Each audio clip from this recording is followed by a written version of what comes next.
Welcome to week 2 of Healthy Helping. And I would say about 80% of you were not here last week, so I don't know how many of you watched. I just posted on YouTube, so if you got a chance to see that, that's great. We did have some homework, and if you weren't here, I don't know if you even got to it, but I did want to check in on the homework and kind of see how that went for everybody. So, for those of you who were there, did you get a chance to practice empathy in the 5 E's? Did anybody have an example that you'd be willing to share, or tell me how that went? I'll share one of mine that I actually got to get into. So, if you don't know the 5 E's, it's on the homework page and on some of the other stuff. But we want to start off with empathy. Basically, I want to connect with where the person is struggling. But the next step is I want to go to empowerment. I don't want to own their problem. I want to give them their problem. So it's, what are you going to do? You need to get that tattoo on you if you don't have that already. Is anytime somebody comes to you with an issue, you empathize, and the next step is, wow, that's hard. What are you going to do? I don't want them to think it's my problem. I want to make sure they recognize it's theirs. Exploration, what have you tried before? And then after those 3, that's when you get to the education part. That's when you can say, well, do you like any of my feedback? And only then do you start giving any kind of suggestions, and just suggestions. And then you, on the 5th part of the 5 E's, is you flip back to what are you going to do again. So you go back to, so you talk about what they've done before, you go through options that you might have, and then you put it back to them. What are you going to do? So I mentioned before, I drive Uber and Lyft, and so there's no shortage. It's kind of like being a bartender. There's no shortage of people, or a barber or something like that. No shortage of people that don't want to tell you their problems. And so just yesterday, a lady came in and she was complaining about her husband who drinks too much. And so I'm empathizing. I'm like, wow, that's really rough. That sounds like a really hard problem. What are you gonna do? And she was like, it was like it just hit her. Oh, there's something, I'm going to have to decide at some point what I'm going to do here.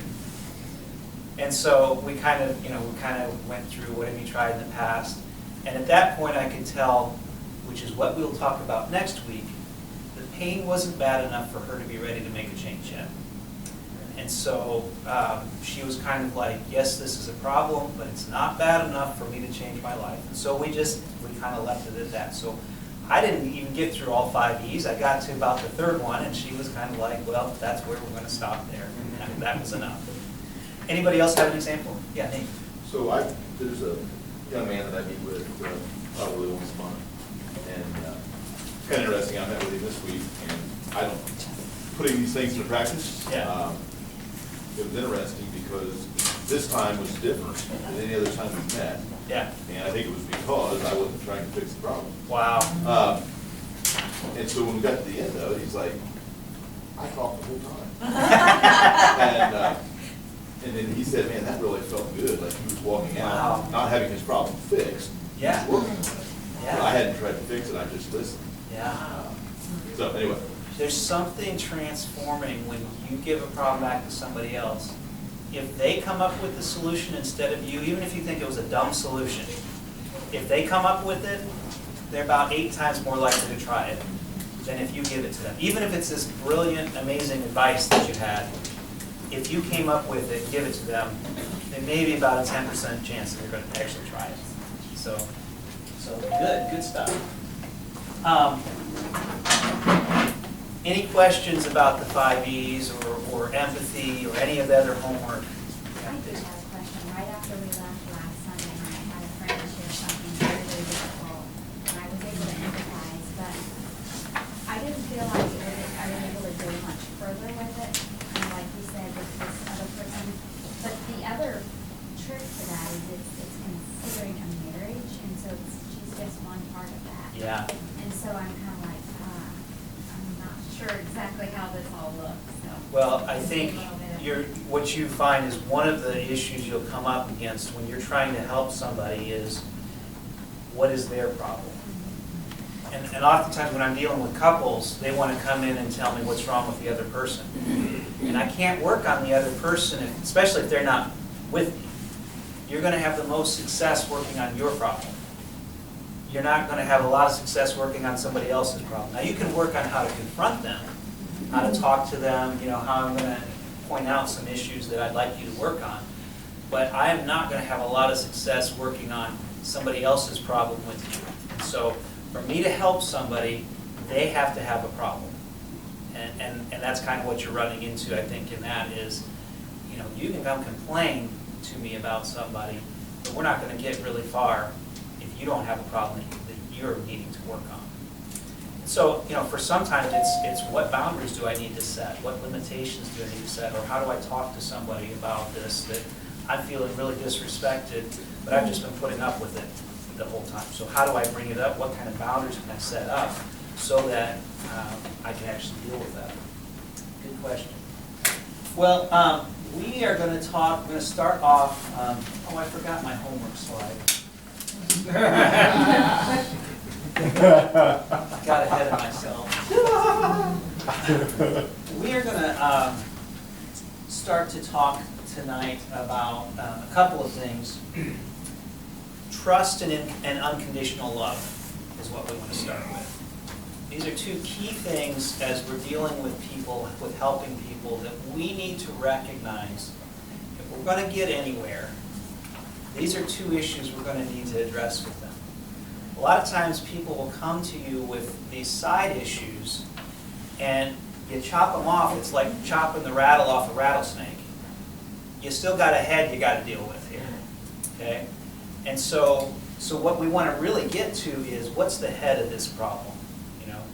My wife left me is the rattle on the rattlesnake, okay? Is what was going on that led up to that. What issues that we need to deal with is the head. So we want to actually help people get to where's the issue, where's the problem. And most often, trust is an issue. Anybody watch the Super Bowl a couple Sundays ago?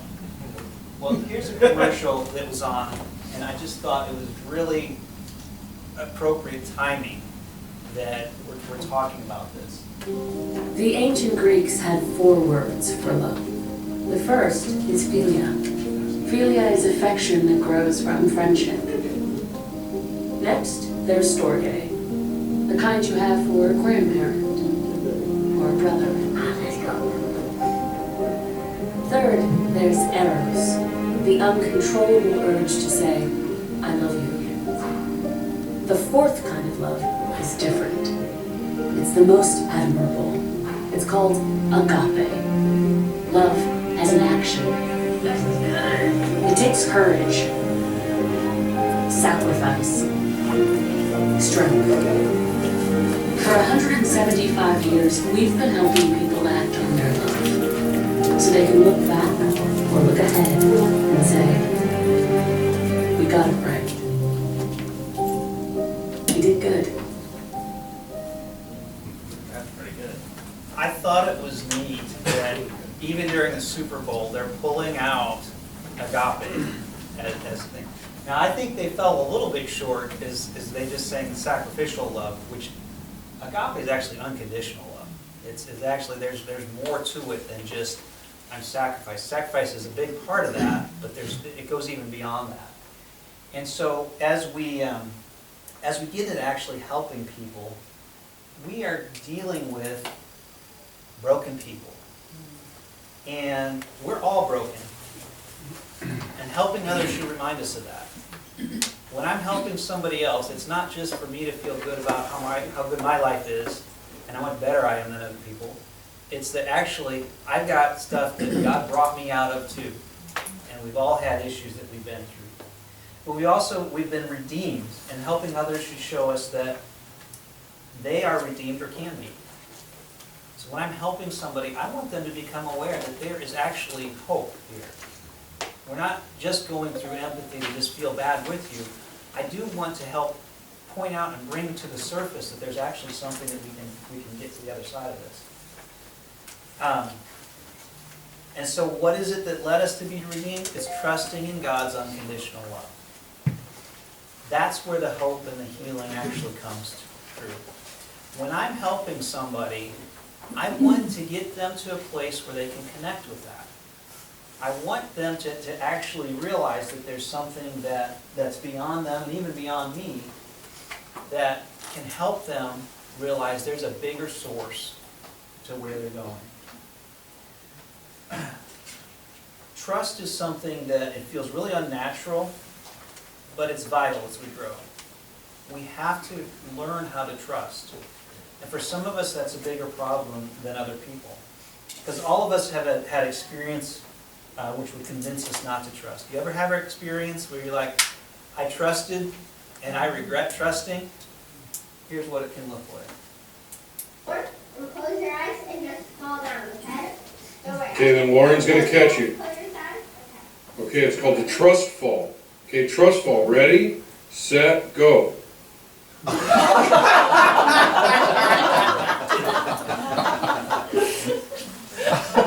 That can happen sometimes when you're trying to trust. All of us have had experience of trying to trust somebody and it didn't work out the way. Maybe we fell the wrong way than they thought we were going to fall. Or maybe they just didn't know how to catch us. Or maybe they never intended to catch us. But the thing is, if you've lived life long enough, you can find an excuse not to trust somebody. And if that's the filter you want to live through, if you want to see that experience as that's how life is, you're going to look at any experience, you're going to be waiting for somebody to betray your trust. Any little thing. And because we're all humans, at some point I will fail you. And so you can just decide it's not worth trusting anybody if that's the filter that you want to look through. So how do we help other people learn how to trust? It's unconditional love. Do you believe in unconditional love? That depends. That kind of makes it a little conditional, I think. Unconditional love is where we want to start.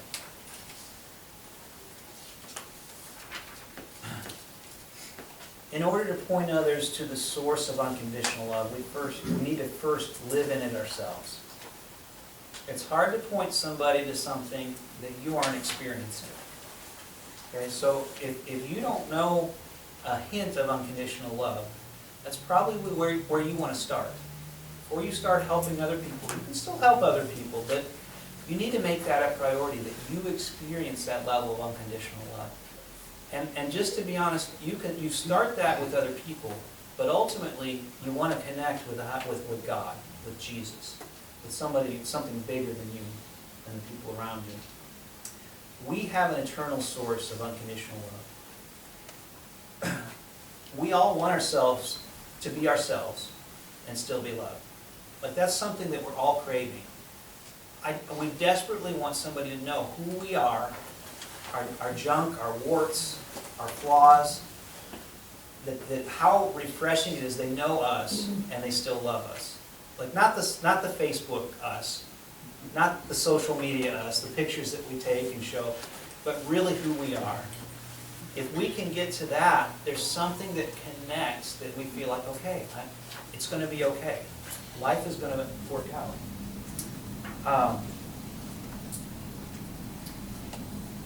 There's no fear of rejection. There's a message of acceptance. And this is really rare. I mean, think about your relationships. It is really rare to feel unconditional love. Most of us, think about when you start dating. Most of the time when you start dating, you are trying to look your best. You're trying to behave your best, say the right things, give her a good impression. You don't want to give her the wrong idea of anything. You are trying to go out and just show her how great you are, which is good, except eventually that's going to have to come down. Eventually they're going to have to see who you really are. And so you're feeling out, is it safe? Is this person safe that I can actually be who I am with them, or do I need to keep this front up all the time? And eventually something will crack. And you will have to figure out, is this going to work out because they just saw a flaw in me? Or am I going to have to work harder to cover up my flaws if I'm with them? I don't want to do that. I want to work toward an unconditional love, and I want to work toward giving unconditional love with people around me.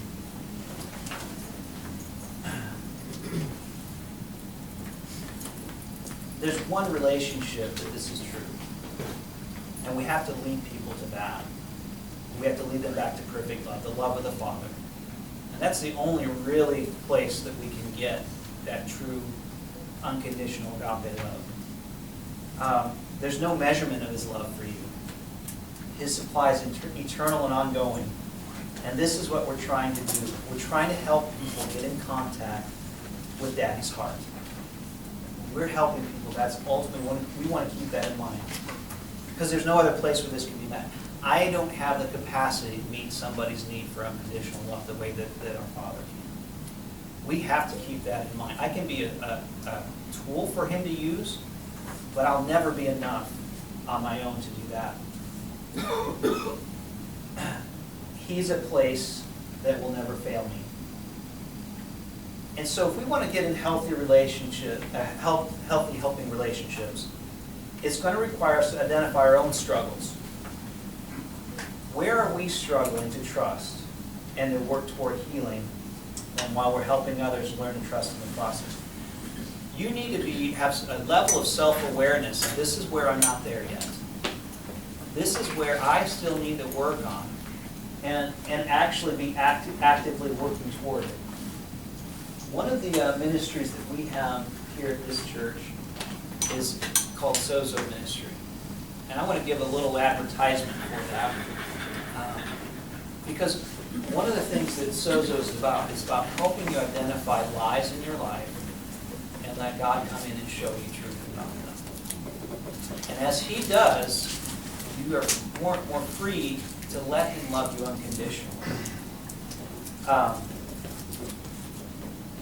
It'll help give you a skill set to create a safe place. Now, you don't have to go to Sozo Ministry to get this. I mean, there are a lot of other ministries, a lot of other ways that God can do this. But if you want to help people, you got to model going after health yourself. You got to identify where there are places for you to improve. A year or so ago, I recognized I needed to get in some help myself. I needed to work on some things myself. So I hired a life coach to help me be better at what I'm doing. One of the things that I do at this church is I'm a resource for people who are in hard times. They're struggling with things. You know, it's, people say, call Josh and get hossed. And I've become a verb. But when I'm going through something, I need to have resources around me that will help me walk through it. Because you don't and shouldn't realize some of the struggles that I know that people in this congregation go through. And it's confidential, so I don't share those things with other people. But the closer I am with those people, that can weigh on me too. It's hard to know that people are struggling, just struggling even with emotional things and sometimes with sin issues. Just hard to see that, to see people struggle and even fail. So I need to make sure that I'm having a resource that's pouring into me and taking that in. And so I have led the Sozo team, but it does not exempt me from getting my own Sozos. I still need to have that ministry happen in me, and it's completely confidential. You know, we want to make sure that it's a safe place, and it's very much just helping you to connect with the love of the Father, to identify lies and bring in truth.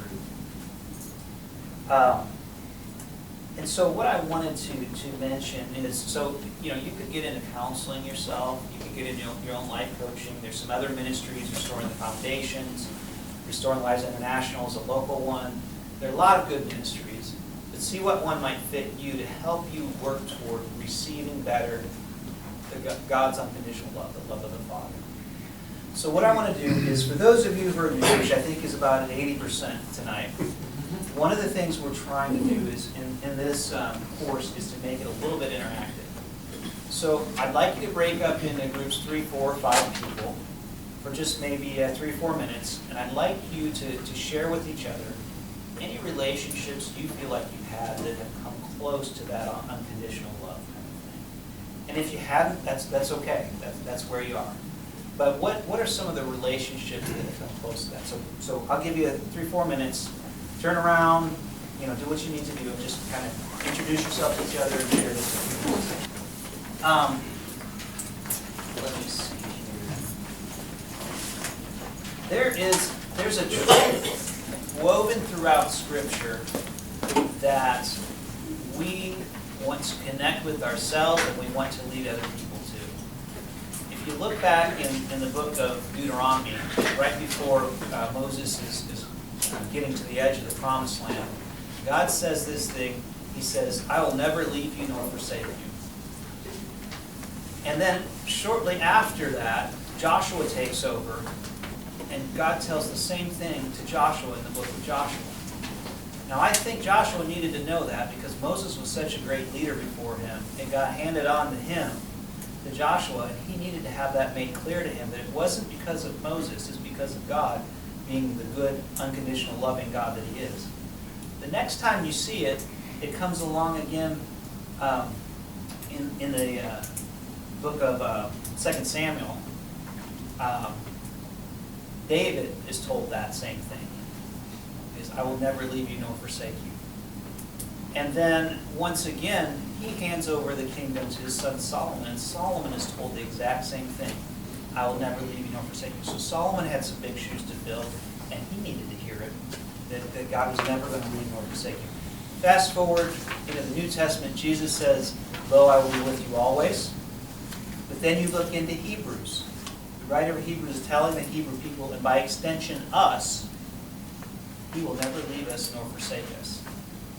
Whose shoes are we filling? Who are we the hands and feet of? Jesus. It's always the best answer. If you're not sure, just guess Jesus. Yeah, Jesus. We need to know that he will never leave us nor forsake us. That wherever we are, as long as we continue to stay turned to him, he will never leave us or forsake us. Now, we can leave or forsake him, but he will never, on his end, he will never do that. That's what we are trying to connect people with. And to connect people with that, I have to connect with that myself first. The number one root of dysfunction in people's lives is the inability to trust. It's the number one struggle for us as human beings. If you look at struggles in your life, relationships, emotional, things like that, it's the inability to trust. Trust other people around you, and especially trust God. Lack of trust challenges the idea that there's a place of unconditional love. If I don't believe in unconditional love, it's hard to trust. If I believe in unconditional love, trust comes pretty easy. But belief isn't just here, right? Belief is here. So I can know that God loves me unconditionally, and then I get in that situation, and here I go again. I'm struggling because it hasn't sucked it into here yet. That's why we want to connect and plug into some of these other ministries, inner healing, to help us with that. See, the enemy wants... Yeah. I was going to say, a quick question. How would one, keep it in the heart rather than just in the mind? We start is by allowing space to connect with him. And so I want to create situations to trust. So my prayers would be something like, God, give me something to trust you in and see what he gives to you. And then I try to not lay out an agenda of what it's supposed to look like, but then I say, God, show me how you've never left me, never forsaken me. And there are some other things that I would suggest, like in the second section tonight, we're going to talk about the way that we think, the way we go about things. One of the things that we don't want to do is rehearse over and over in our mind what's going wrong. We want to practice rehearsing what God is doing, what's happening, what's going right, so that I'm looking for opportunities to prove that he'll never leave me nor forsake me, instead of looking for opportunities that he's not there, he won't take care of me. What I believe is what I will go after, what I will seek. So that's where you would start. And even on top of that, if you're really struggling, like I say, I would suggest that you get into an inner healing type ministry like Sozo, and actually go to them and say, "This is what I'd like to work on." Don't just say whatever God wants to do. If you want to work on trust, you're going in and you're saying, "I want to work on trust in my life. I'm recognizing there's some areas that I don't trust, and so help me walk through that." Good question, but the enemy wants us to doubt that there's a place where I can be completely accepted, celebrated, loved. The enemy wants us to doubt that. Because if we can doubt that, then we won't trust God. If we don't trust God, we're not going to spread the word about Him. We don't, we may be a believer, but if I don't really believe He's going to come through to me, why would I tell somebody else about Him? So the enemy wants us to doubt that. God wants us to become childlike. If you want to learn to approach the kingdom of God, we want to become more childlike, have more faith like a child. There's a scripture, you probably have heard it before, but this is Matthew 18. This is Jesus. He called a little child to Him and placed a child among them. And He said, "Truly I tell you, unless you change and become like little children, you will never enter the kingdom of heaven.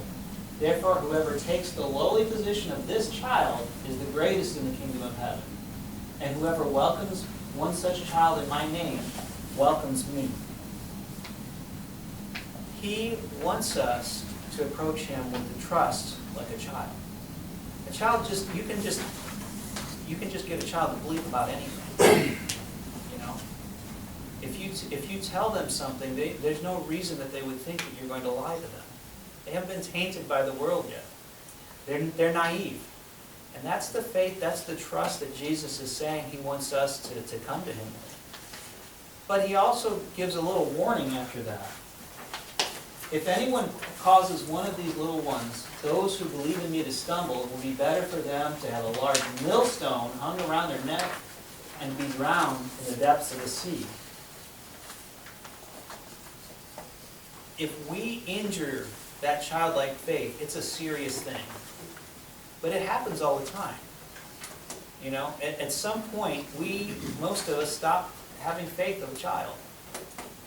And so what we are doing is we're trying to heal that in us, and we're trying to heal that in other people. We're trying to protect the safe place in the lives of our own children, the children around us. Because there's an assignment against creating a safe space to be who you are and let your guard down. We want to create safe spaces for people to be who they are and to let their guard down. Imagine if you come into a church and you have a really big sin issue. It's scary to tell anybody about that. That's what keeps a lot of people away, because they're afraid they're going to get judged in the church. And so if somebody's struggling, I want to create a safe place for them to be open and honest with what they're going through. Now, at the same time in the church, I also want to show them who they really are. I don't want to keep them there. I don't want to say, well, people struggle, and but I want to give them hope that they don't have to stay stuck in their struggle as well. So when I come to them, I'm coming to them with compassion. I'm not coming to them with judgment. I'm coming to them seeing who they are, who they really are, who God made them to be. People need to be able to leave your presence and have access to the unconditional love and acceptance of God. They need to have access to Him. Because they're not going to be able to have access to me constantly. I'm limited. I'm not going to be able to meet everybody's need all of the time. You'll have people who want you to do that if you help people long enough, that they want you to be their source.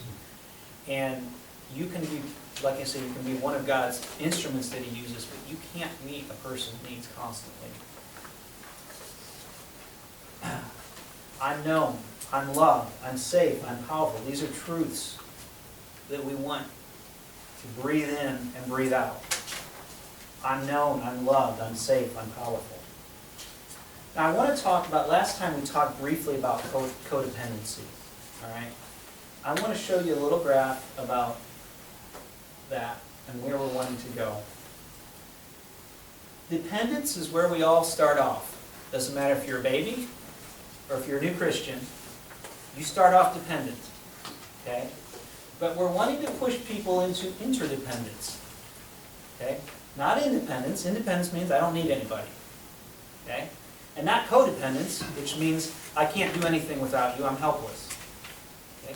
We want interdependence. I bring value to the table, but so do you. I need you to be all who you can be so that I can be all who I can be. And I expect myself to be all I can be so that you can be all you can be. That's what we're pushing toward. But dependence is where we all start. But we don't want to stay there. There's lack of freedom without the goal of interdependence, okay?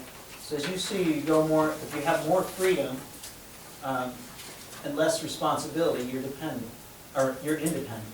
If you have more freedom and more responsibility, you're interdependent. If you have less freedom but more responsibility, it's codependence. We start off with less freedom because I don't know where I'm free. I may be powerful, but I don't even realize it yet. And less responsibility because I don't even know what to do. We're wanting to give people both freedom and responsibility. That's how we're combining the two. Even with God, we're working toward interdependence. There are things that He won't do unless we cooperate with Him. He wants us to be His hands and feet. And so He's not going to do everything for us. He actually wants us to grow up. And that's what we're pushing people and helping them to see is we're powerful. We're powerful. We need God, but He wants us. He actually wants us to do things with us. A baby enters the world dependent, but the baby doesn't enter the world codependent. Okay? A baby basically needs everything, constantly. A baby cannot change its own diaper. Okay? And so what we have is, there's a trust cycle that happens. And in that trust cycle, it always starts off with a need. So maybe the baby wet itself, maybe the baby's hungry, maybe the baby's just uncomfortable. Okay? The need happens, and then the baby will express the need. How do babies express the need? Cry. They cry, yes.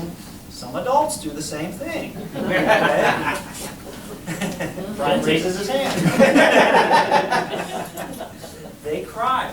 Some adults are a little more sophisticated about how they cry than others, but any action that an adult does that you see as a negative action is usually them expressing a need. Some adults don't know how to appropriately express a need. They start yelling at people because they have a need to feel safe and secure. Now, it's not that they're evil, it's that they don't know, they've never learned how to express a need other than by screaming at people. Some adults will just close down and just hide from people and isolate because they never learn to trust anybody. But once that need is expressed, there's a response. So the baby cries, you pick it up, you comfort it, you know what's supposed to be done with the baby. Even if you don't have a baby, you know that you don't just leave a baby. If they have a need, you work on meeting it. Once there's been a response, then hopefully the need gets satisfied. And when the need is satisfied, you get comfort. And so this is the cycle that we're trying to help people go through. Okay? Now, eventually, and even early on, I'm hoping that the response to the need comes through God more than me. Now, I will respond, I will be His hands and feet, because some people are just in a situation and God has said, you need to step in and be that response to the need. Okay? But I can't be a bigger response for people than God is. I can't take on a bigger burden than He does. Now, something really, basically we need to keep in mind, like with the baby will die in the environment if those needs are not responded to. If you go long enough without responding to a baby's needs, they will die. And the only way they communicate is by crying. Now, something else happens if we go into the mistrust cycle. And in children, when this happens, it's called reactive attachment disorder, because they don't know how to connect with people, because their needs are expressed, and then what happens is there's no response to the need, or there's a negative response possibly. And so they cried because they need a new diaper, and they just sat in it. Or they cried, and somebody got violent with them. And so what does the baby learn in that? Well, the need's not satisfied, and there's no comfort. In adults, on different levels this comes out, and all of us had a need that happened somewhere in our lives, and we didn't get it satisfied. And it was our choice whether we chose to see that as just something that, just an exception to the rule, or if that's just how life is, and I'll have needs and they'll never get satisfied.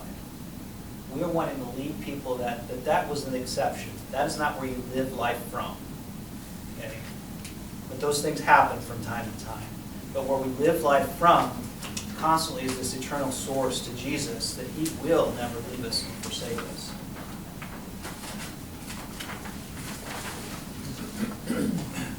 You see, when that happens, then children grow up thinking that it doesn't matter what my needs are.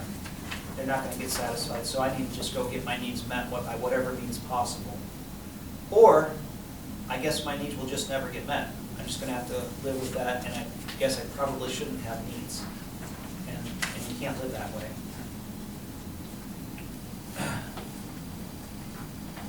The enemy wants us to experience unmet needs and ascribe responsibility to God.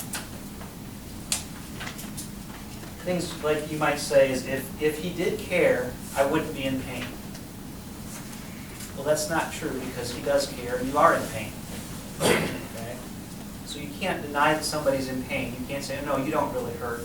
You know, we wouldn't be doing empathy, right? So I'm not denying that there's pain there, but I'm also not denying that God cares. He does care. He does care when we're going through pain. Next time we'll talk a little bit more about pain and what it's about, and sometimes why we go through it. But what we need to understand is we're leading people to a God who actually has compassion. He actually does care. He's a source of comfort. So again, trust is the number one issue here. I'll manipulate the environment to serve the needs I'm not getting met. I'll do whatever I need to do. I will lie. I will steal. I'll mistreat people. If I don't believe my needs are going to get met, I will do whatever I need to do to try to get those needs met. And that's why I believe you see people who act out. I don't believe that anybody ever has a negative behavior that is not tied to some kind of need that they don't trust. And so we want to see people as that they're actually broken and hurt. Now sometimes they're so severely broken and hurt that I need to put a boundary up that I'm like, you are broken, and that is not your fault that you're broken, but it is your responsibility how you just acted right there. If you're so broken that you need to come punch me in the nose, I am not going to love you from this close of a distance, okay? I need to make sure that I've got a boundary there. But nevertheless, I'm going to see people as broken, that what's really happening is they have a need that hasn't been met, and they don't know how to meet it. And maybe God will use me as a source to figure out how they can get that need met, and then they can start trusting him again, or maybe for the first time. So they may get angry, they may get pouty. Think about yourself. Anytime you have not acted the way that you wanted to, it's because a need was not getting met. You needed to feel something. You needed to have something happen. And you misbehaved because you didn't know any other way to deal with it. You weren't trying to be a misbehaving person. You were doing the best you could to figure out how to deal with the situation. You just didn't know or have the tools or trust that the tools would work to get you through the situation. The foundation of any kind of rehabilitation is to get people to learn how to trust. That's how rehab works. You know, we think that hiding and shame and darkness will help us to stay safe. Nobody knows that I have any issues. If nobody knows that I'm struggling through anything, then I'll be okay. I can just sneak ways to get my needs met. I can just hide through that and deal with it. But that's not what God is calling us to do. Now I want to talk for a second about teaching from Tony Stoltzfus that he was actually connected to the life coach I was using. These are our core needs. Okay?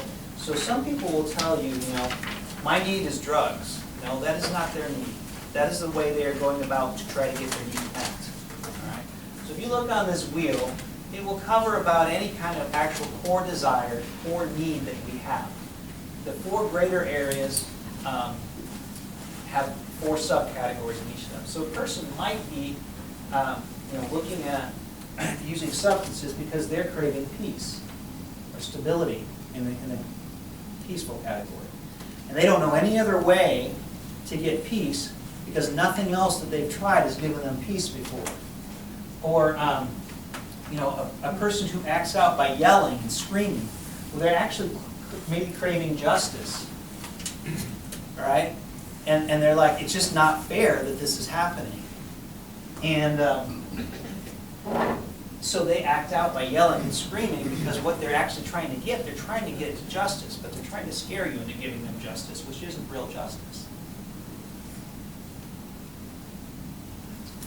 Either we, yeah. Is it possible to get a copy of that? Yeah, it's in the invitation, which is Tony Stoltzfus' book. Do you want me to make copies, or is it copyrighted, or? Yeah, I don't have a copy, just that. And so I would rather you go through his book. But I will have a recommended reading at the end of the course too, and that'll be on it. But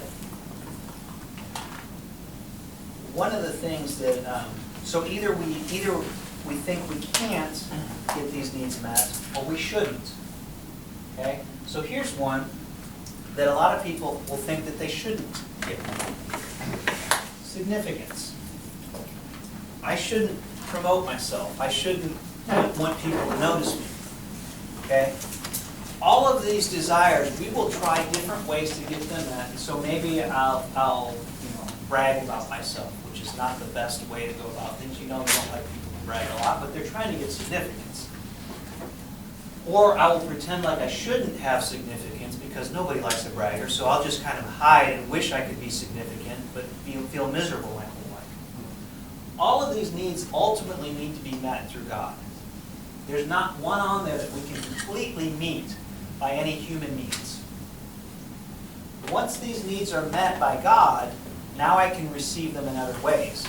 Once I have settled that I'm significant in Jesus, I don't need to have the pulpit and preach for me to feel significant. But when I do preach, I can preach from a place of confidence, because I already know I'm significant before I get into that. That's good. Now, when we're dealing with helping other people, I want to keep these things in mind, because I'm trying to help them get to these things. But not through me. I might speak a little bit to that, but through Jesus. I want to help them get to Jesus, meeting these needs for them. Okay? And so inner healing is a great way to start to walk through that, is they'll ask questions to Jesus. Jesus, how are you giving me justice in my life? Like you may be working with somebody who's had a terrible life, and you're like, I don't know how it's just. Don't you try to figure it out. Have them talk to Jesus about it.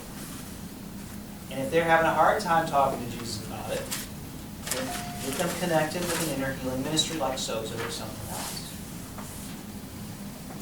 C.S. Lewis, and I believe it was in Mere Christianity, he said that, to paraphrase, he said, there's no such thing as pure evil. There's such thing as pure good. There's no such thing as pure evil, because any kind of evil is trying to get something good in the wrong way.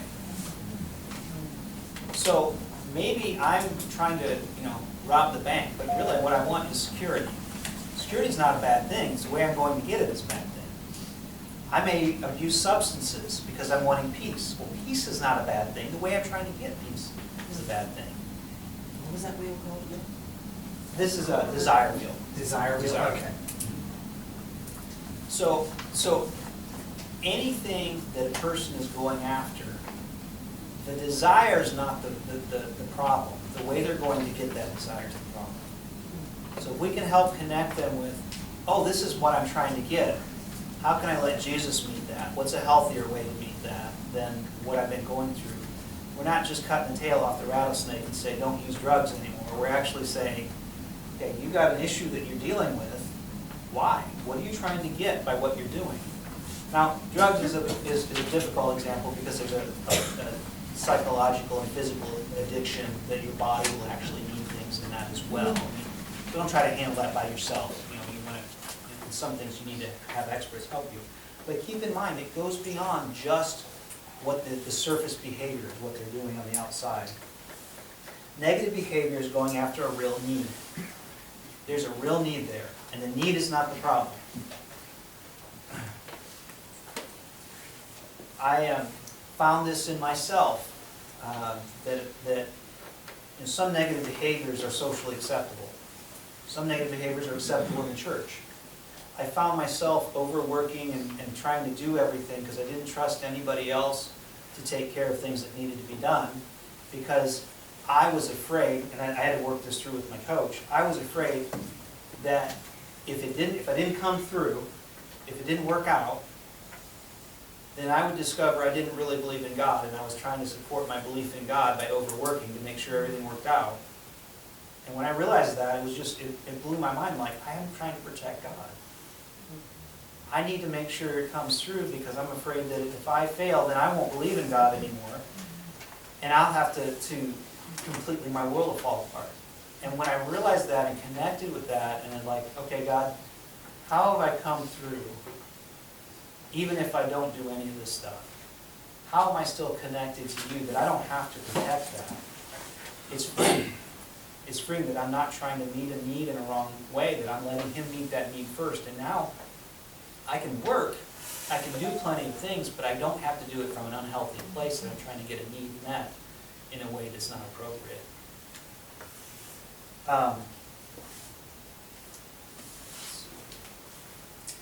So our role, we are reascribing that God is good and loves us and wants the deepest places of our hearts to be healed.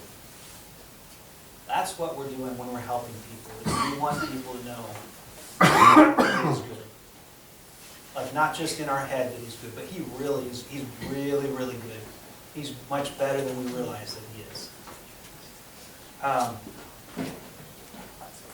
God wants us to rely on Him and recognize the devil is the bad guy.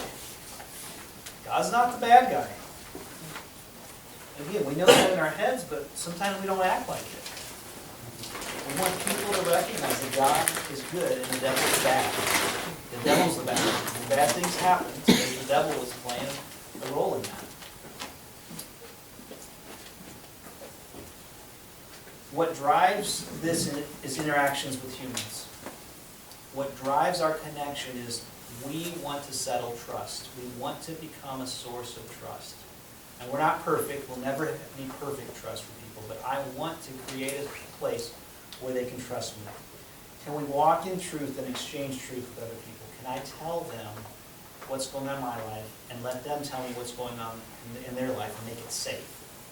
And part of being safe might mean also that I'm saying, that is hard. Boy, I'm surprised that you did that. I still love you. But I also know you're better than that. And that's me loving them through. You are so much better than that. I want to see the gold in them and not point out the flaws in them. Which is different than me saying, oh, how terrible are you for doing that? Shame on you. I don't want to shame people. I want to pull out the gold in them and say, there's so much more. You are better than that. Can I tell you what I need and show you who I really am? We don't want people to manage their bitterness. I don't want them to just decide, how am I going to live with my bitterness? I want them to live in hope. I want them to connect with that.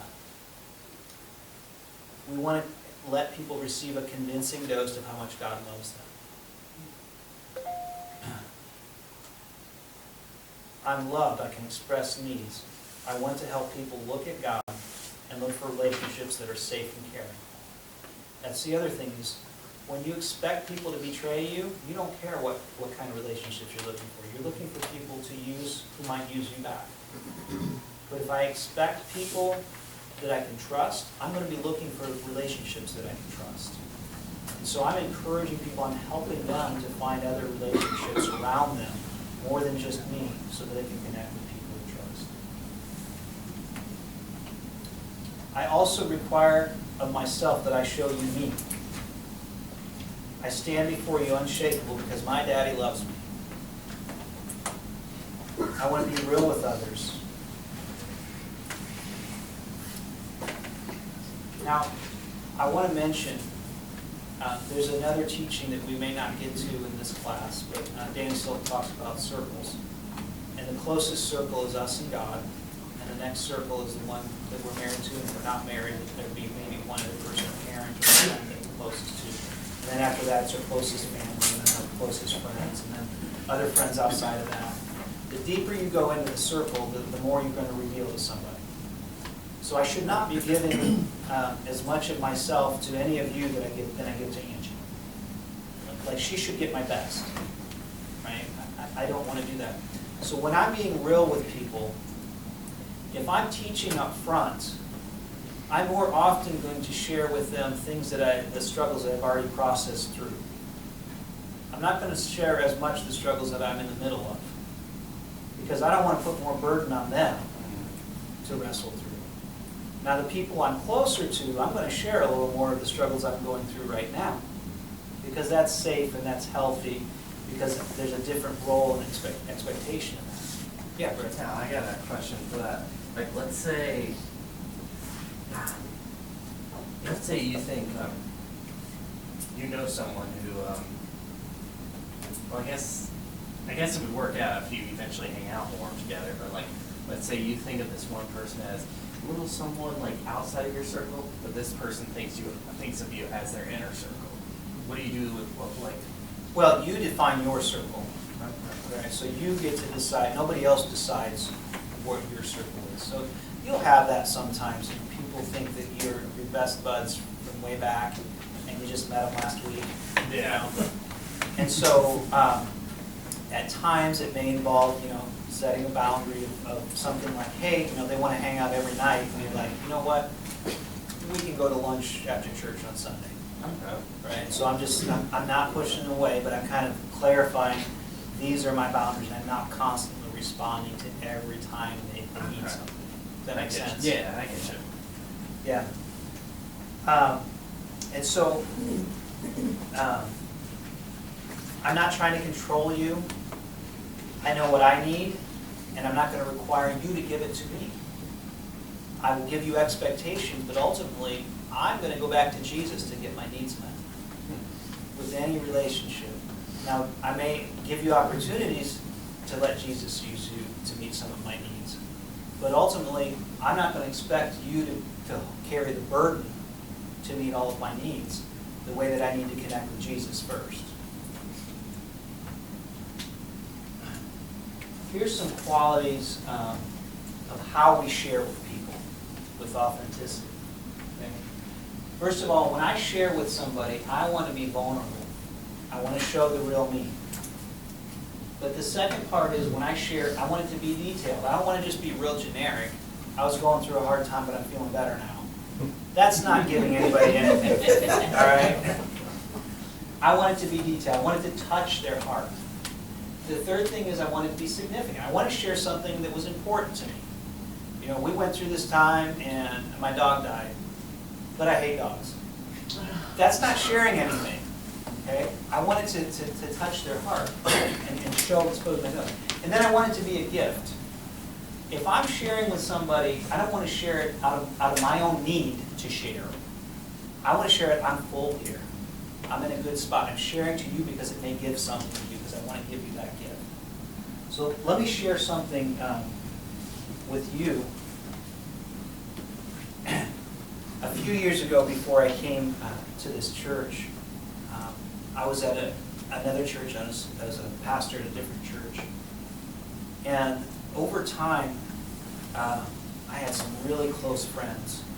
And it was just a wonderful thing. But over time, my friends began to go to different places and leave. And pretty soon, I found Angie and I were like the only ones left in our tight circle. And here we're running the church, and our closest friends have scattered. And it was one of the most difficult times in my life, because the people who were core to me, closest to me, had all left. And the people who were there were wonderful people, but I wasn't either as close to them necessarily, and we weren't necessarily on the same page that I was before. And around that time, the money that we had at the church ran out, so I was no longer able to take a salary, which meant that Angie was able to, she had her full-time job and kind of switched roles. She had been staying at home with the kids. I started staying at home, and she started working full-time, which was financially probably even a better spot than we were, but emotionally it was torture. Just hitting the male ego of relying on your wife to provide for you, also knowing that this was hard for her. She'd go to work crying because she was having to leave the kids after staying home all that time.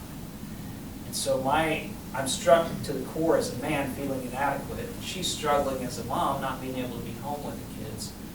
And I came to the point where I become senior pastor of this church, and I wasn't even sure if I believed in God anymore. I was just broken. I just was not sure that I could do this. And we came to a point where we kind of said, I think that it's not healthy for us to stay, it's not healthy for the church to have us leading them. And so we resigned and handed some things over. And after we handed some things over, within weeks or maybe a couple of months, I received a subpoena to court because two parties from the church that we just handed over were arguing about who should run the church. And it broke my heart because I loved both sides of that. And Christians taking each other to court. I already felt inadequate that I didn't lead it well enough, and I wasn't leading my family well enough. And now I'm seeing this church that I left behind is just in complete conflict with each other and blowing up. And I was trying to figure out, what do I do next? I don't know if I even believe in God, but for the kids' sake, I don't want to stop going to church. I mean, it's just too ingrained in me to do that. So we tried a different church for a couple of weeks, and it just didn't seem to fit. And then we looked up online, and we saw Upper Room Worship Center. It had a picture of Aaron and Nicole and the kids, and we're like, well, that looks fairly family. We'll try it out. And we came in and tried to hide in the back row. And Aaron's just so friendly and just came up and was really wonderful with us. And we're like, wow, there's a lot of hope here. I'm afraid we're going to break them if they get to know us too well. If they find out, what the world's really like, maybe we should keep our distance because I don't want to make them miserable the way we are. And Aaron, Aaron and Nicole invited us over their place, and we got to know them a little bit. And Aaron said, we know you've got ministry experience. If you want to sit in the back row and do that, that's fine. But if at any point you feel like you want to come in and help, we could use your help. So let us know. And I was shocked at how quickly I could heal getting into a healthy environment with healthy people. And that was like a turning point in our lives where I saw that my faith could be challenged and I could still come out on the other side and be okay. So, I just shared with you, this is authenticity. When I just share that with you, does it make you feel like you are willing to be a little more authentic? Like it'd be okay if you shared some other things back with me? Yeah. Oh yeah, definitely. Yeah. And so that's what I'm doing. I'm vulnerable. I'm showing you what's really going on. I said I wasn't sure if I believed in God. Here I'm a senior pastor and I'm questioning my faith. Right? It's detailed. I gave a lot of specifics there. Now I could have gone a lot longer and given a lot more specifics, but I gave a lot of specifics there. It's significant because it's something that was important to me. This was a crisis in my life. But it's also a gift. I'm not telling you this stuff so that you can try to make me feel better. If I'm wanting to help you, I'm sharing this because I'm hoping it'll give you a place to connect and say, if this guy struggled, maybe it's okay if I'm struggling. And it's also, I'm giving you hope on the other side to let you know, I've been through this, but there is light on the other side. I can't get you the other side. Now, if I didn't have the part to where, if I was still in the middle of this, if I was still questioning my faith, I would go to some people, but it would not be a helping relationship. It would be for me to get help. Okay? So I'm not sharing every struggle that I'm going through with people I'm trying to help because I want to help them to get to a better spot. At the same time, I'm not hiding those things from everybody. I just need to know who I can share them with. I want to share those things with other healthy people to help me walk through it.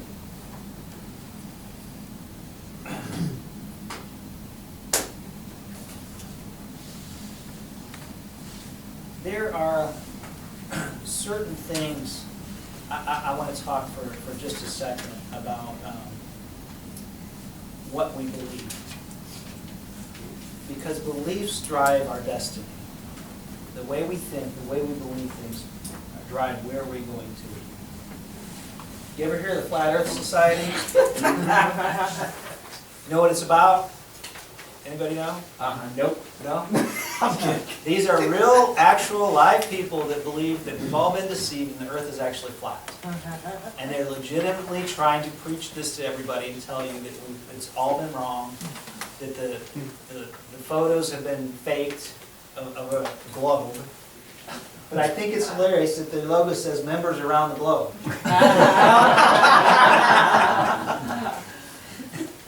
I think it's just a bunch of trolls.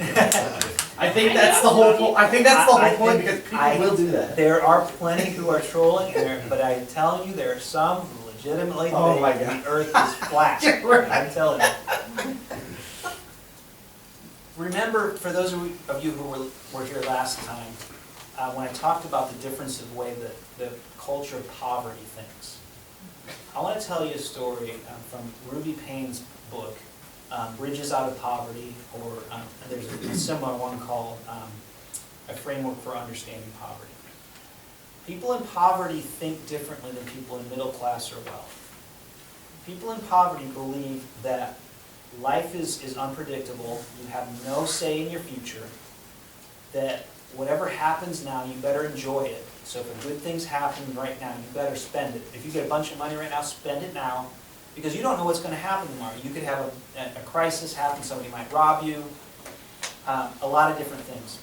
So there's a story in Ruby Payne's book about this family in a school, and the school faculty and staff found out that the family did not have a refrigerator. And so they're like, we can't have this. These kids are in this house, they have no refrigerator. What are we going to do about it? So they took up a collection. And all the faculty and the staff in the school gave money, gave generously, and were eventually able to buy this family a refrigerator. And everybody's excited and happy about it, and it's a great thing. And then a few weeks later, somebody finds out that the family sold the refrigerator. And they're like, what just happened there? They go back and they ask them why, and they say, yeah, we sold it because life was just so stressful, we needed some money to take a vacation. And that's poverty mindset, is that whatever's happening now is the most important thing. That's the lens that poverty looks through. And in order to change that, you can't just tell them, act like you're middle class. They have to sit in the culture of middle class and find value in that and have friendships in that. And what's more, usually, almost always for a time, they're going to have to sever their closest relationships with people in the poverty mindset, which is a huge thing to ask of people. It would not be easy for me to move up to a wealth mindset if I'm always around middle class people, because we tend to pull each other down into the mindset that we're in. And so there's a proverb that says, death and life are in the power of the tongue, and those who love it will eat its fruit. What we say and what we think drives where we're going. The way we view life, if we live in hope, if we live hopeless, is going to determine where we go. There's a direct connection between what's in our head and what is created around us, what we see happening around us. And again, this is the rattlesnake example. Whatever is happening is just the tail. It's just the rattle. We hear it, but what's really going on is the head. And so I can give a family in poverty a refrigerator, but if their mindset is spend it now because it could go away, that refrigerator isn't going to make that big a difference in the long term. They might get a nice vacation out of it, and then they're back where they started. Now, it's not their fault that they have that mindset. It's not our fault that I have a middle class mindset. But it's still my responsibility to figure out what I can do to get past that. So I don't excuse it, but I don't blame you for where how you were brought up. That's just what you do.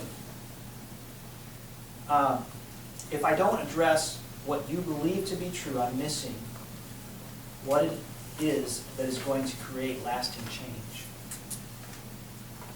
If I don't address that issue, if I don't find why you're believing, why you would behave, do the things that you're doing.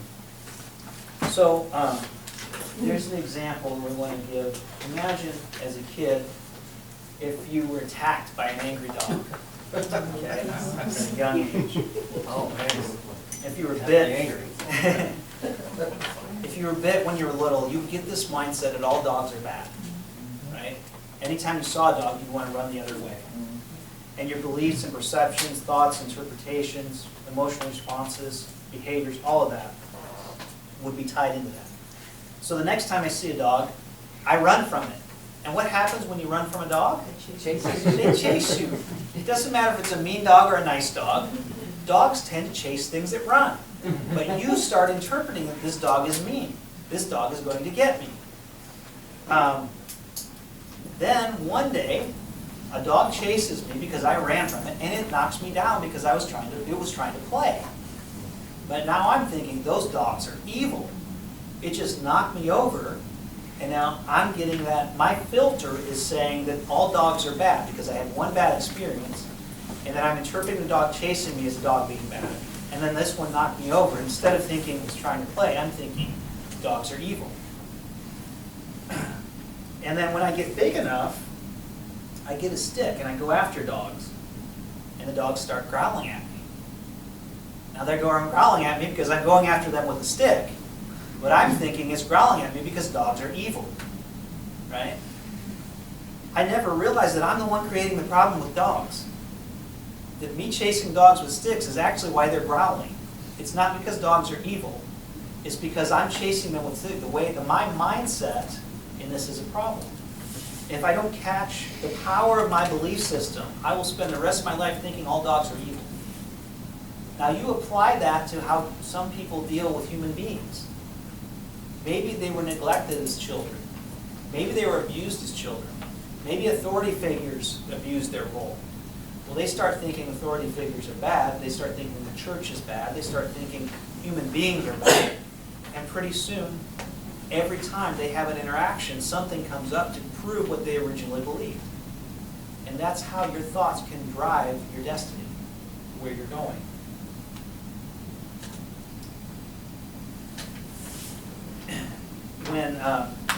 When we're dealing with people, we want to look at what they believe to be true. I was in a small group years ago with a woman who was saying, now one of my beliefs is that when we come to Jesus, we are no longer sinners. We become saints. The sinner was who we used to be. Doesn't mean I can't sin, okay? But that's no longer my nature. And so when I sin, I'm acting against my nature, my new nature. Now before I came to Jesus, when I sinned, that was just who I was. That was part of my identity. That's who I was. But I believe now when we come to Jesus, we're no longer sinners. We're actually saints. So my nature is to act like a saint. When I don't do that, I'm not acting like who I really am. Okay? But we're having this discussion, and this lady brought in what is really Eastern religion, which, you know, the yin-yang, okay? We have a light side and a dark side. And what she was saying is we've all got evil and we've all got good. I said, I don't necessarily believe that. I think when Jesus comes into us, that we are made good. In fact, when God created us in the beginning, He made man, and it was very good. Right? That's our nature. That's who He made us to be. It doesn't mean we can't do bad things, but that's not who we are. And she was getting upset, like as if I was saying, you have to be perfect. That's how she was interpreting it. Well, eventually I'm realizing we're not on the same page, so I asked her a question, and I said, so do you believe, and she was saying, everybody has a dark side. Everybody. I said, so do you believe that Jesus had a dark side? And she said, well, probably He did. I said, okay, well then we're starting from a different beginning spot. And we're never going to come to reach an agreement here, because if you start from a Jesus who has a dark side, then I know we're not going to get there. So I want to identify, when I'm working with people, where are they stuck? I'm asking good questions to get to that.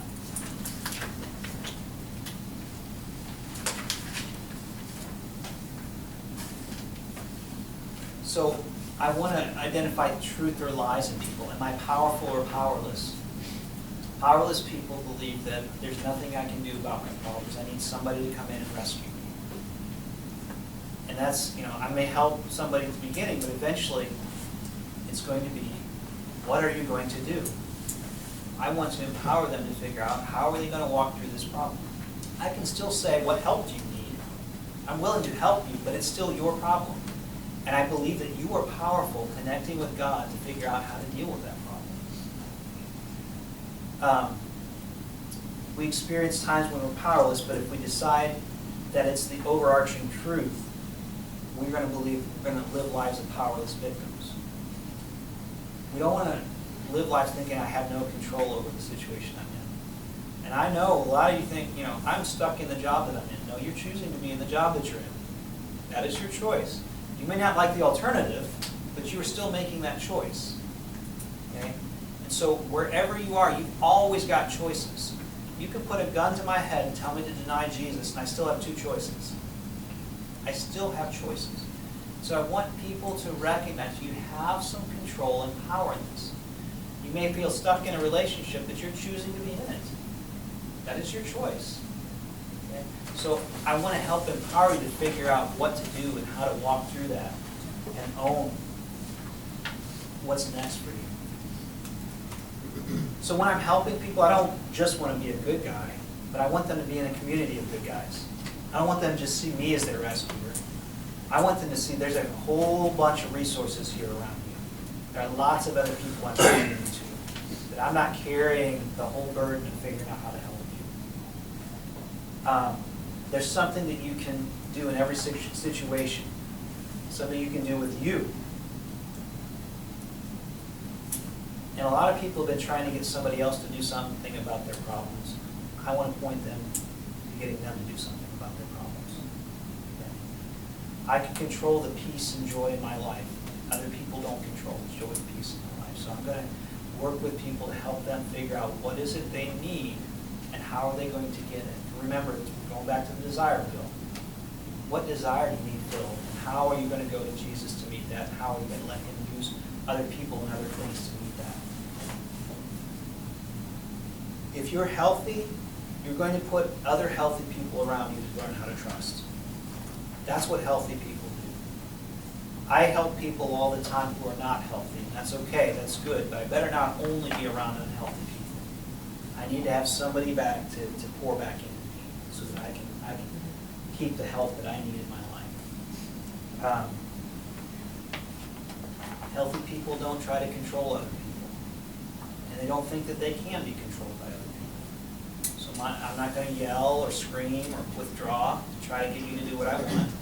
And if you do those things, I'm going to call you on it and say, tell me what you need, because that is not working for me. I don't want to live in that. If you think you can control your kids, your kids may grow up thinking that they can't be controlled, or they may try to prove to you that they can't be controlled.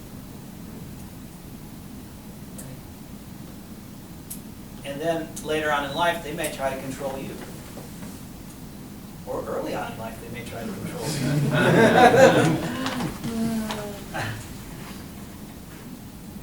When somebody is doing something in your life that you don't want, do you try to control them or do you try to control yourself? I'm going to tell you what I'm going to do. It's up to you to respond to that. And the other day, one of my children, and I had not asked permission, so I'm going to keep their name anonymous.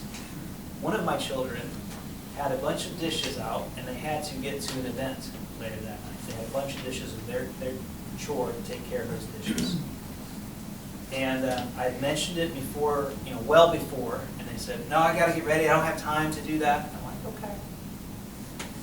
And so when it was time to leave, they said, okay, Dad, I need to go now. And I said, of course we can go as soon as you take care of your dishes. What? I need to get there. Why didn't you tell me earlier? I did tell you earlier, you didn't want to do it, right? Okay?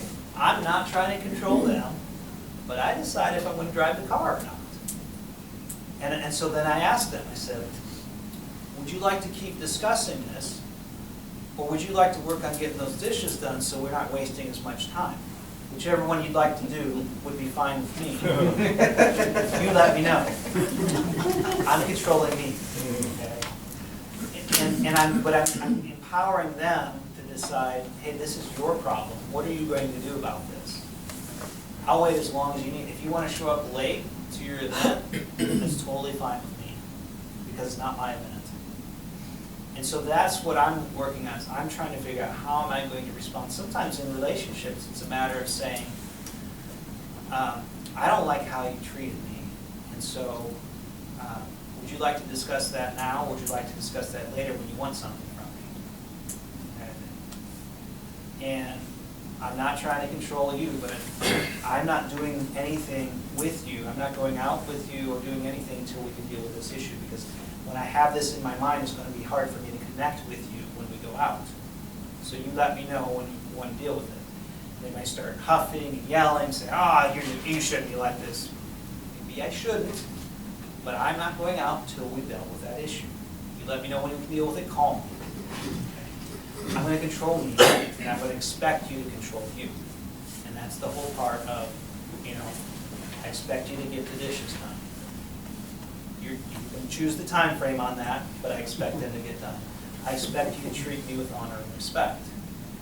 If you choose not to do that, I know what I'm going to do in the situation. Okay? I'm not trying to control you. I'm controlling me, but I'm holding you to a standard of honor and respect. I'm not going to be able to honor somebody that I think I can control. If I think I can control you, there's no honor in that. Okay? I will manage me no matter what you do. I am a man of honor, so it's my choice to honor you. Doesn't matter how you treat me. If you mistreat me, I will still honor you because that's who I am. You don't get to decide who I am. I decide who I am. If I change who I am because of the way you're acting, then I'm allowing you to control me. Now, I will admit, I don't always control myself the way I want to, right? I mean, anybody else like that? Like you can't point at somebody else.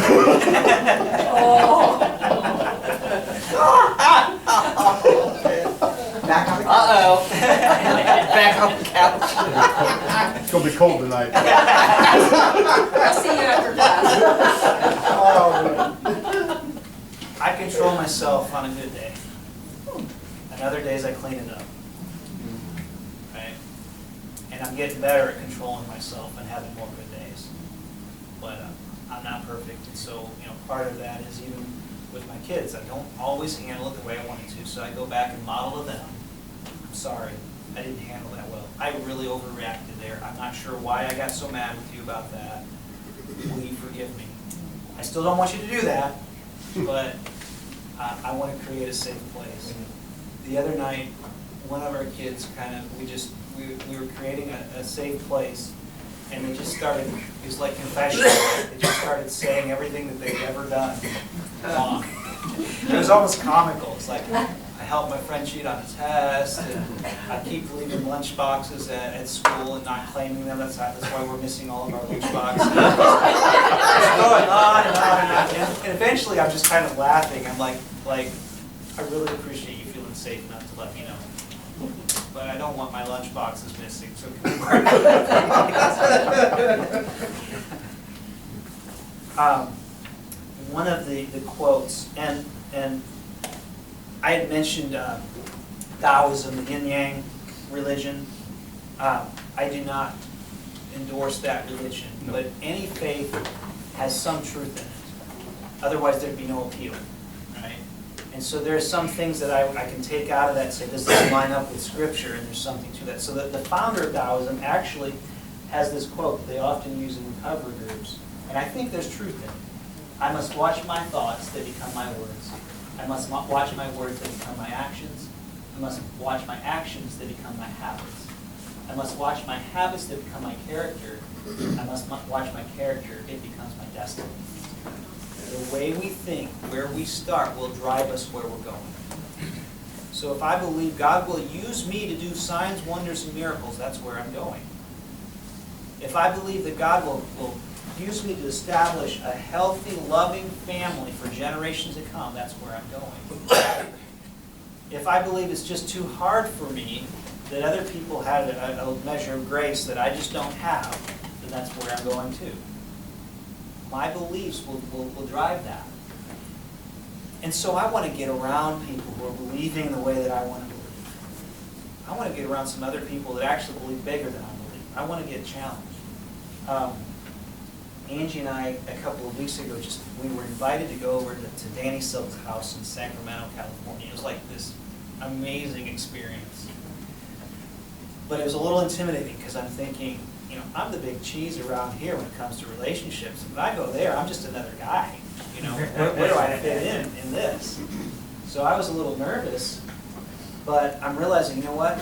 If you want to slay giants, you got to get around some giant slayers. If you want to grow, you've got to be around people who are going to stretch you.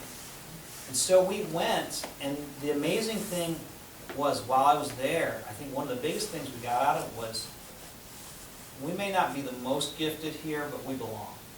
Like we are part of this, and it's not a mistake that God had us. And that was the biggest place to grow. You want to get around people who are ahead of where you are and where you want to be, and not be ashamed that you're not there yet. That's how you grow. You want to be a source for some other people that you're ahead of them, so that you can kind of, yes, you can do this. Come along, come with us. I'm going this way, there's somebody ahead of me, but I'll help you get to where I am. That's how we're helping people.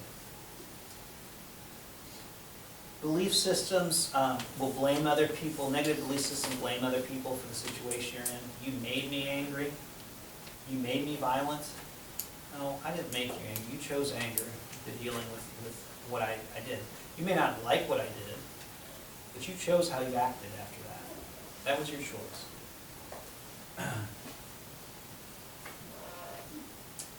Let me read Romans 12.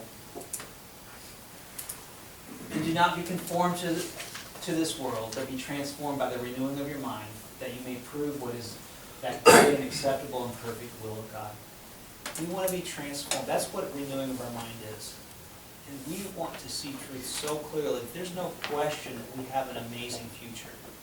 I don't need to pretend like I'm perfect now, that there's no issues. Like I don't have to ignore that I'm not in the promised land yet. But I also don't want to pretend like there's no promised land, that I'm not going there. And I'm trying to move a little closer every day. I'm trying to take a little more ground every day. And when I don't, I surround myself with people who help pull me along when I need it. Again, we're not going after behavior. We're going after renewing people's minds. The biggest problem is what people have in their head. But the power of love can really transform that. I believe that there are 5 lies that most everybody struggles with. Look at what they're going through. These are things that can be confronted. God is not real. God is not good. God is not powerful. I'm too bad for God to want me, or even on that, I would even say, I'm not good enough to do the things God has set me out to do. Or, I'm too good and I don't need God. Any one of these 5 lies are tied to trust. Any one of them. Some of us have more, some of these are more favorite than the others, but I want to identify how I'm getting these. There's a story that I want to read to you before we wrap up. And I want you to see, if I can find it.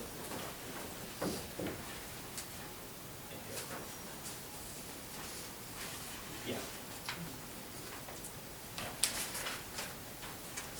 Here it is. I want you to see how these things were confronted by a football team's coach. And this was maybe almost 10 years ago. I want you to see that. I'll try to do it without getting choked up. But I want you to hear how this group brought the truth of God's goodness, trusting God, to another group that would have had a really hard time doing that. They played the oddest game in high school football history, November 2008, down in Grapevine, Texas.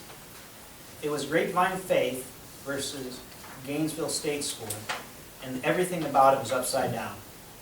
For instance, when Gainesville came out to take the field, the Faith fans made a 40-yard sprint line for them to run through. Did you hear that? The other team's fans made a 40-yard sprint line for the other team to run through. They even made a banner for the players to crash through at the end. It said, "Go Tornadoes," which is also weird because Faith is the Lions. It was rivers running uphill and cats petting dogs. More than 200 Faith fans sat on Gainesville's side and kept cheering the Gainesville players on by name.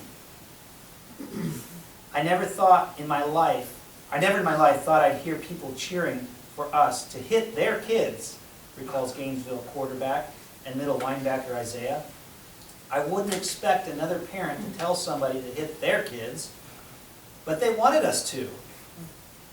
And even though Faith walloped them 33-14, the Gainesville kids were so happy after the game, they gave head coach Mark Williams a sideline squirt bottle shower after, like he'd just won state.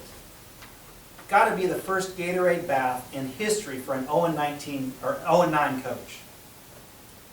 But then you saw the 12 uniformed officers escorting the 14 Gainesville players off the field, and 2 and 2 started to make 4. They lined the players up in groups of 5, handcuffs ready in their back pockets, and marched them to the team bus. That's because Gainesville is a maximum security correctional facility 75 miles north of Dallas. Every game it plays is on the road. This all started when Faith's head coach, Chris Hogan, wanted to do something kind for the Gainesville team. Faith had never played Gainesville, but he already knew the score. After all, Faith was 7-2 going into the game. Gainesville 0-8, with 2 touchdowns all year. Faith has 70 kids, 11 coaches, the latest equipment, and involved parents. Gainesville has a lot of kids with convictions for drugs, assault, and robbery, many of whose families have disowned them, wearing 7-year-old shoulder pads and ancient helmets. So Hogan had this idea. What if half of our fans, for one night only, cheered for the other team? He sent out an email asking the faithful to do just that. Here's the message I want you to send, Hogan wrote. You are just as valuable as any other person on planet Earth. Some people were naturally confused. One Faith player walked into Hogan's office and asked, "Coach, why are we doing this?" And Hogan said, "Imagine if you didn't have a home life. Imagine if everybody had pretty much given up on you. Now imagine what it would mean for hundreds of people to suddenly believe in you." The next thing you know, the Gainesville Tornadoes were turning around on their bench to see something they never had before. Hundreds of fans and actual cheerleaders. "I thought maybe they were confused," said Alex, a Gainesville lineman. "Only first names are released by the prison." They started yelling "defense" when their team had the ball. I said, "What? Why are they cheering for us?" It was a strange experience for boys who most people cross the street to avoid.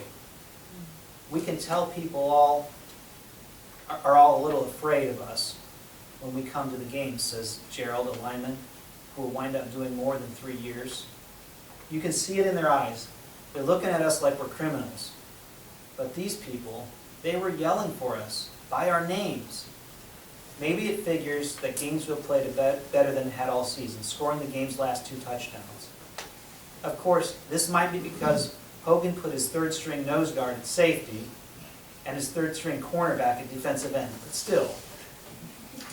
After the game, both teams gathered in the middle of the field to pray, and that's when Isaiah, who was the Gainesville quarterback, surprised everybody by asking to leave. We had no idea what the kid was going to say, remembers Coach Hogan, but Isaiah said this: "Lord, I don't know how this happened, so I don't know how to say thank you, but I never would have known there were so many people in the world that cared about us." And it was a good thing everybody's heads were bowed because they might have seen Hogan wiping away tears. As the Tornadoes walked back to their bus under guard, they were each handed a bag for their ride home, a burger, some fries, a soda, some candy, a Bible, and an encouraging letter from a Faith player. The Gainesville coach saw Hogan, grabbed him by the shoulders and said, "You'll never know what your people did for these kids tonight. You'll never, ever know." And as the bus pulled away, all the Gainesville players crammed to one side and pressed their hands to the window, staring at these people they'd never met before, watching their waves and smiles disappearing into the night.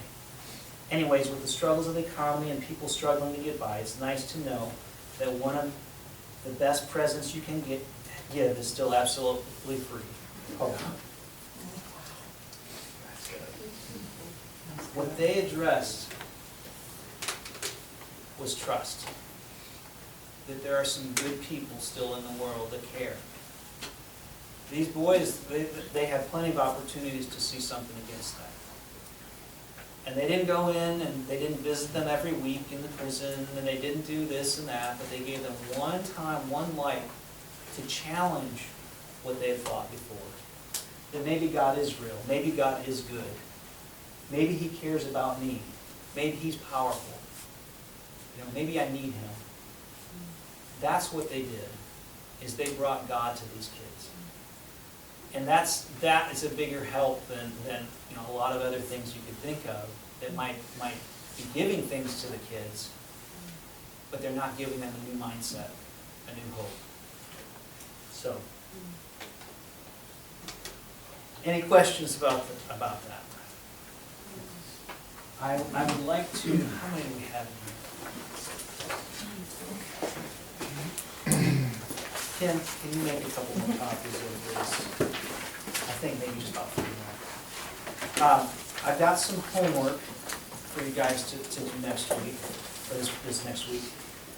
I'll go ahead and I guess I'll start handing this out. I need to keep one. At first, I thought we were going to create our own homework. You can hand it. Yeah. I would like you to identify someone you trust in your life and share something authentically with them. Kind of like what I did tonight. It could be somebody in here, but it doesn't have to be. Identify somebody you trust and use all the 4 elements that I talked about to do that. And then another thing is, I'd like you to ask the Lord to show you any areas in your life where you might struggle to trust. And if He shows you those things, He's really gentle about that. He's not going to be mad because you don't trust. Like, it's not news to Him. Take it to Him and see what He might have you do about that. And it may just be one little step. But take it to Him and let Him give you an opportunity to trust.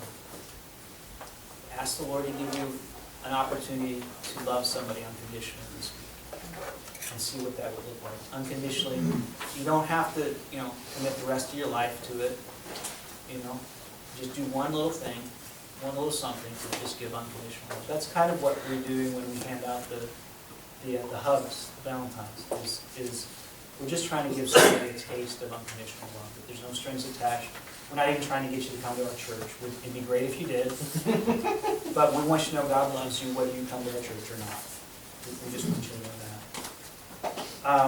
Look for any areas in your life that you might feel powerless. And ask God to show you how you can be powerful in those. How do you write those down? And then ask God to give you a step to walk toward greater interdependence with Him. Interdependence means that I'm working on my freedom, but I'm also working on my responsibility. What has it called me to? All right. Any closing thoughts or comments, questions, anything like that? I'm just curious, when one of your children had to do the dishes, have you ever just helped them when they went to do it? Or have you struggled with that being an issue, or that boundary that you're trying to get them to keep here? It would depend on the kid and the situation. What am I trying to teach them, and what is the urgency of the issue? If I choose to do it, I want to make sure that like my goal is to teach that this is something you're responsible for. And so if their responsibility is more than they can handle, and they're going to need help, and I would definitely want to help them. But I would also ask. We have one that hates to fill the dishwasher, and so I'll ask them, and I'm willing to help because most of the time when they fill it, they don't fill it the way I'd like it to be filled. So I'll ask, do you want to fill it yourself, or would you like some help doing it? And when I do that, I'm actually connecting with them, saying, you don't have to do everything by yourself, but you still are responsible in this family to do some things. I'm okay with that if I'm giving the choice. But if they're just moping around not doing it, I don't want to pick up their slack as much. So if I see that early on, I'm going to maybe even communicate, because I know, oh, they struggle every time. I might even start by saying, do you want to do this by yourself and show me how good a job you can do this? Because remember, I'm pulling the gold out. I'm not, you're going to show me how great a job you can do by yourself, or would you like me to help you do it with you? I think we struggle with that, just being, when you're moving from that transition, I know you're gonna have this course with children in another few weeks or something, but moving from that transition of how we used to do things, we kind of feel bad for them, because most of it's our fault why we have to change what we're doing, And so it's like, we feel like we've been hard on them for so long to try and make this change, because we're not making the choices as clear, we're still kind of pushy sometimes, and so then we just help them, and that can be a problem. Yeah, when you start doing things that isn't the way that you want to do, like what I would suggest the first step is saying, you know what, I didn't really handle it the way I wanted to, and I want to let them in, but I still expect you to do this, and so I'm sorry for how I handled it. So I'm being humble, I'm cleaning up any part of mine, but I'm saying, and it's no secret, I'm not trying to manipulate them or pull a fast one. Like, I'm trying to help you learn to be responsible. And sometimes I'm not as responsible as I would like to be. Like, I'm gonna be real with you about that, but I'm working on it too. And so I'm gonna let you in as best I can, and I don't mind letting you struggle a little bit with that too. Next week we're gonna talk a little bit about the power of pain and kind of help us walk through that, because honestly, sometimes struggle is not a bad thing, whether it's with our kids or with the people we're trying to help. Yeah. I know we worked on the E's last week, but I was just wanting some kind of I don't know, if emotions are really high, what is your verbiage or your, how do you communicate with that person that is emotionally crazy at the time, where you can say, basically, you're probably gonna need a timeout kind of thing before we address any of this, if they're being emotionally crazy? How do you handle that? Well, what you just said is exactly where I want to start, is I'm not ready to deal with this right now, because I can't deal with craziness. I have 0 rattlesnakes crawling around my house. I don't let that happen. And so, I'm not going to deal with that when you're in that state. So what I want to think about is then what can I control in me? And so the one thing I am going to control is we're not dealing with this right now. And then I might say, but I'm going to say, we are going to deal with this, and you let me know when you feel calm enough to deal with it, kind of thing. And if there are other barriers, if it's becoming an issue of safety or things like that they're going to act out in some other way, you may need to pull some other resources in to keep you safe in that or that kind of thing. But for the most part, I think it is very wise on your part to recognize we're not dealing with anything right now when emotions are high. And the other thing that does help is if you can find things to connect on relationship and then go back to deal with that issue. So if somebody acts out, I might say, all right, you know what, we're going to deal with that issue. Let's you and me connect for a little bit. Let's talk. And then when you realize I still love you unconditionally, even though you just did that, then we'll talk about this stuff. Then we're going to deal with what you just did there, because that scared me, or that's not something that I'm okay with. But I want to make sure that if I need to protect a safe place, that I'm saying there's a boundary here. When you calm down, we'll talk about it. And then I'm still conscious of trying to find ways to connect with that person, but knowing that connecting doesn't mean I'm going to forget about what just happened. It's not an excuse to avoid it.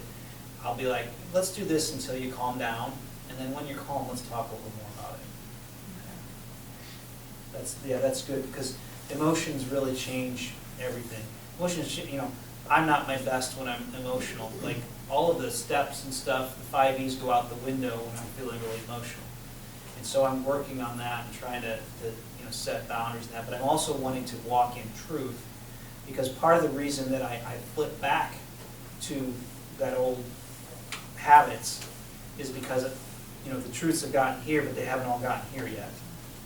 And so, I know that I don't want to flip out when this happens, and so I've coached myself through it beforehand, but then it happens again and I go back because I haven't embraced the fullness of that truth that it's safe yet, or that He'll never leave me or forsake me, that God's got this. So I'm still working on that in me too.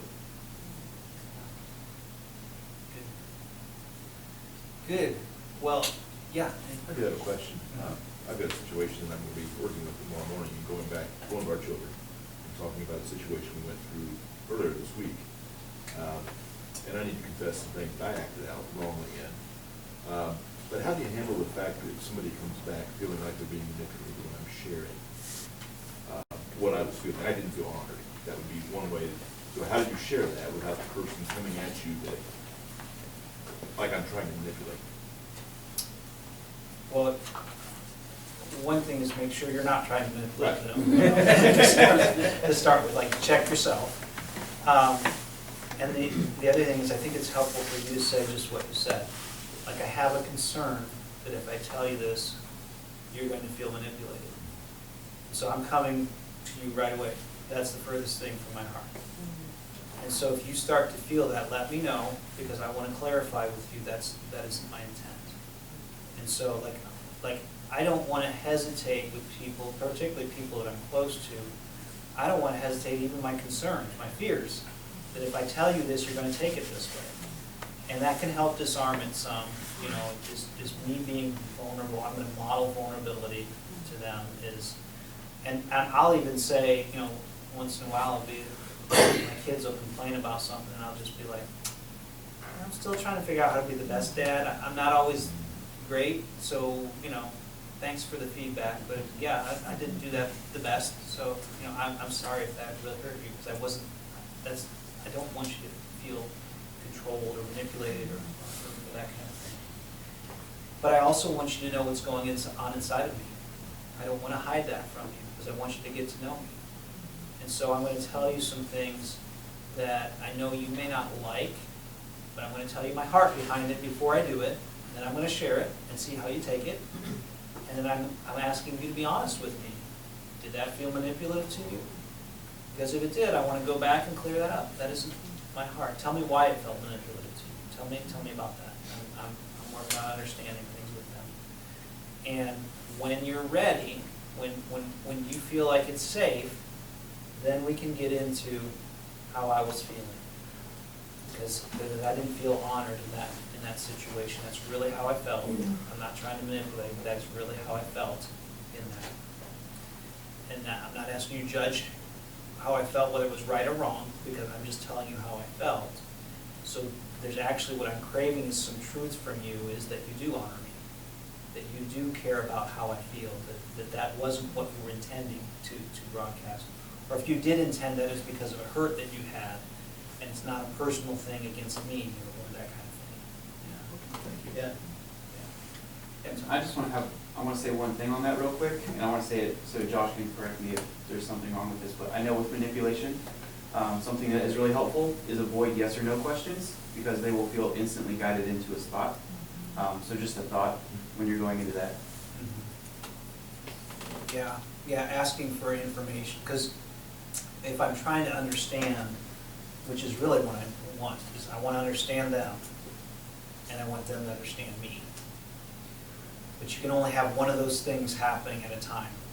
Like, it's hard for me to understand you at the same time you're trying to understand me, so you might have to take a turn getting where they're from first. And to do that, you're right, is yes or no questions don't necessarily foster as much understanding. I want to keep it open. That's a good point. Yeah. Good. Well, the group is growing. And so, I will have to see where we're going to meet next time, because I think there's a youth meeting next time, and I don't think this would fit in that little ministry. So we may need to see if we either open the sanctuary or let the youth meet in the sanctuary and we meet in here, or we'll see how that's going to go. But let me pray for us and we'll finish up.